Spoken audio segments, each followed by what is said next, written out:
June 22, 1940.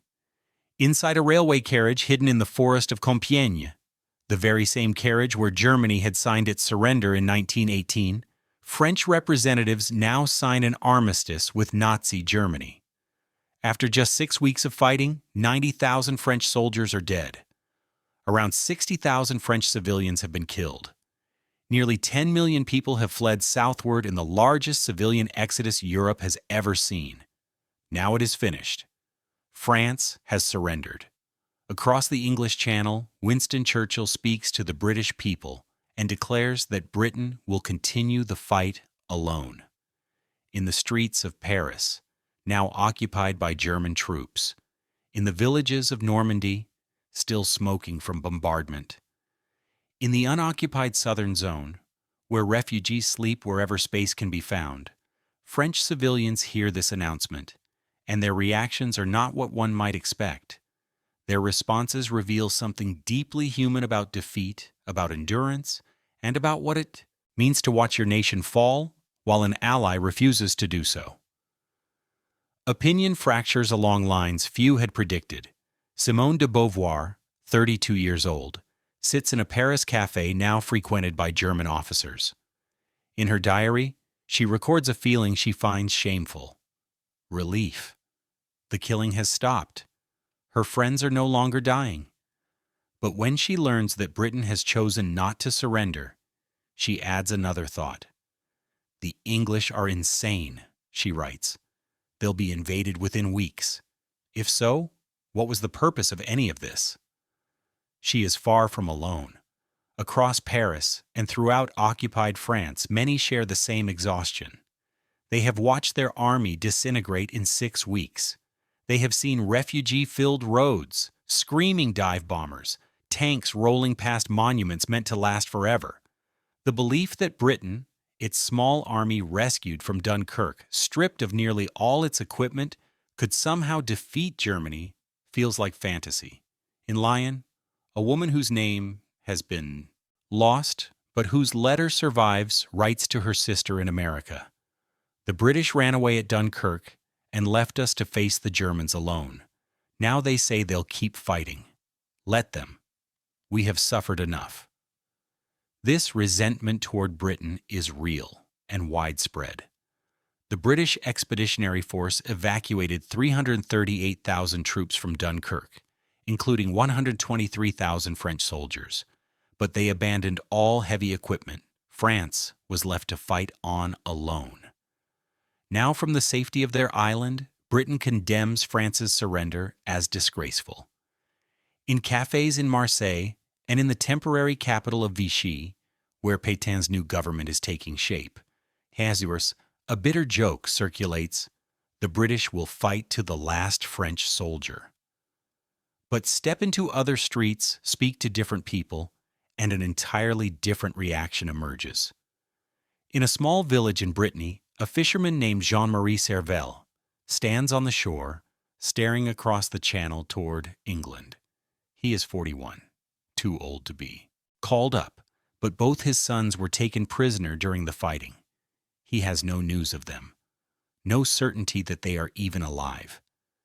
When he hears that Churchill has sworn Britain will continue the war, he feels something he did not expect: hope.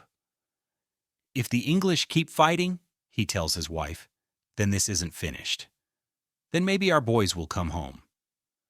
Across towns and villages in the unoccupied southern zone, many interpret Britain's refusal to surrender not as madness, but as courage. A school teacher in Toulouse writes in her diary, Pétain tells us we must accept defeat with dignity, but the English refuse to accept it at all. Which choice truly has dignity? Social class plays a crucial role. The bourgeoisie, property owners, professionals, established families, tend to support Pétain's armistice. Their lives have been overturned. The armistice promises stability, order, and a return to familiar values. Pétain's language of work, family, and fatherland speaks directly to them. Britain's determination to fight threatens only more disruption. Among workers, among the political left, among those long distrustful of elites, Britain's decision has a very different effect. A factory worker in Saint-Étienne tells his colleagues, "The wealthy have made their peace with the Germans, but English workers are still fighting. Maybe this war isn't finished after all." Geography matters as well. In the occupied north, where German soldiers patrol the streets and German regulations control daily life, expressing support for Britain is dangerous. People guard their words carefully, radios are hidden. The BBC is listened to in whispers, curtains drawn tight. When the BBC's French service reports on Britain's determination, some listeners feel a spark of something they believed had been extinguished. Others dismiss it as lies, convinced Britain will surrender any day. In the unoccupied South, the so-called Vichy zone, there is more room to speak, but the official narrative is unmistakable. Pétain's government blames Britain for France's defeat. Newspapers under Vichy control accuse Britain of abandonment and predict a German invasion within weeks. France, they insist, has chosen the wiser path. Many accept this message. A shopkeeper in Vichy writes to his brother, "Pétain has saved France from ruin." The Marshal understands reality. The English are stubborn and foolish. When they are invaded, they will regret not making peace as we did. Yet not everyone accepts the official message at face value. A librarian in Clermont-Ferrand notices something troubling. Vichy newspapers repeatedly insist Britain will collapse soon. If they were truly confident, she tells her husband, they wouldn't need to repeat it so often. Then comes July 3, 1940. The British Royal Navy attacks the French fleet at Mers El Kébir in Algeria. Britain fears the ships might fall into German control. The French admiral refuses to surrender his vessels or sail them to British ports. The British open fire. 1,297 French sailors are killed. The news tears through France. In Paris, in Lyon, in Marseille, in villages across both occupied and unoccupied zones, civilians react with disbelief and rage. Even those who had quietly sympathized with Britain's decision to fight on feel betrayed. Former allies have now killed French sailors.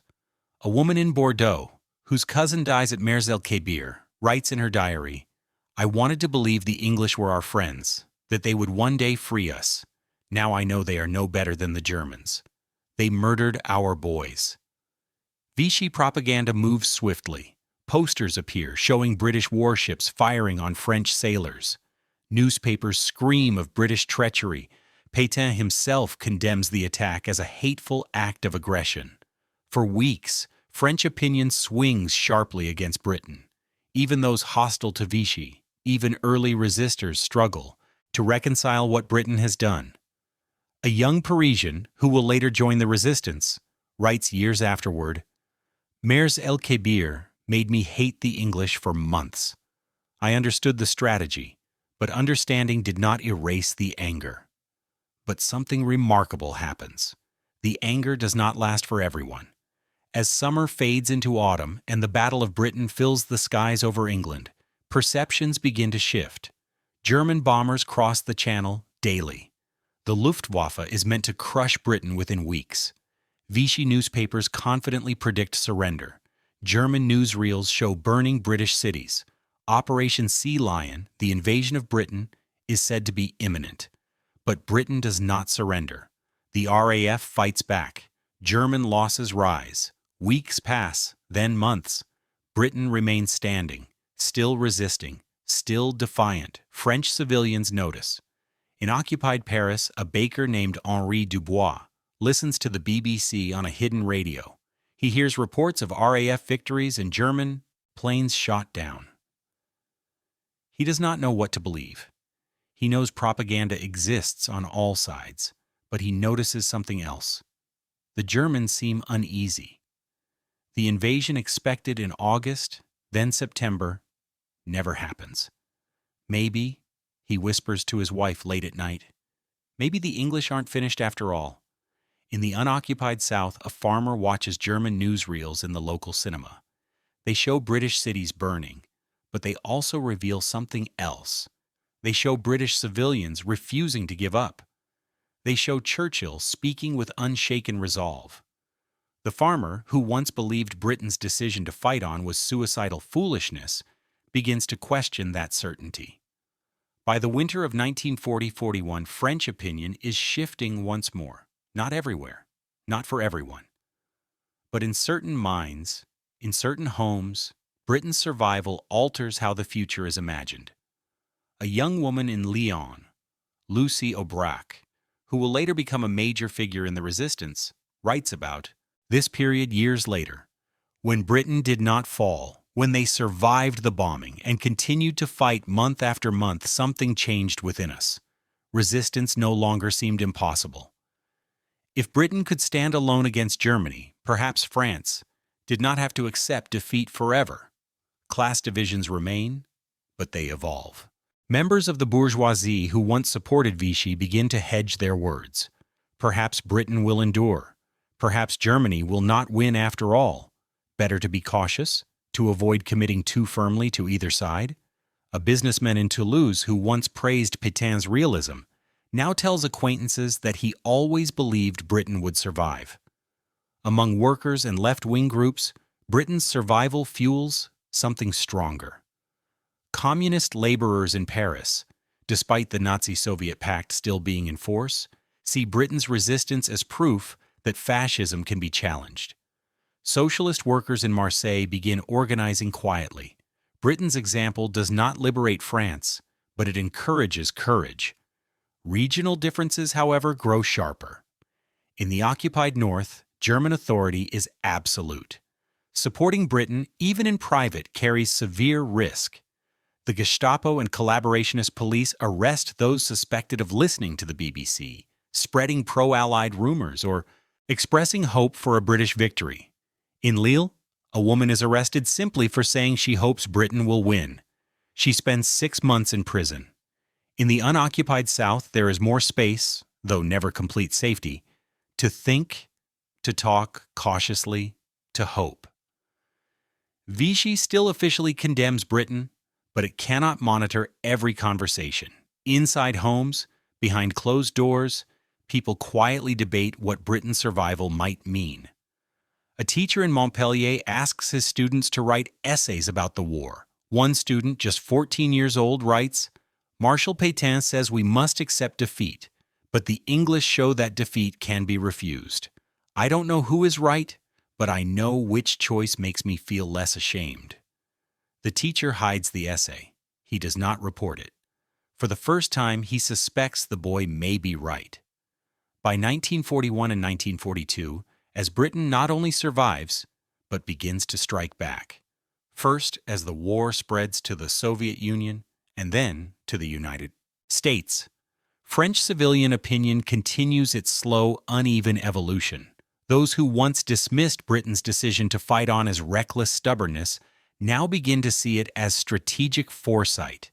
Those who once felt abandoned by Britain now hope it will return as a liberator. Those who supported Vichy's collaboration quietly distance themselves from it. But nothing is simple. A woman in Paris whose brother died at Mers El Kébir never forgives Britain, even after liberation. A man in Bordeaux who praised British courage in 1940 becomes a collaborator in 1942, convinced Germany will still win. In Normandy, one family splits completely. The father supports Vichy. The sons join the resistance, inspired by Britain's refusal to surrender. The daughter marries a German officer. The range of French responses reveals something essential about defeat and hope. When France surrendered and Britain continued fighting, French civilians did not respond with a single voice. They responded as millions of individuals, each shaped by fear, belief, exhaustion, class, region, politics, and personal loss. Some saw British defiance as heroic, others saw it as foolish. Many saw it as both at the same time.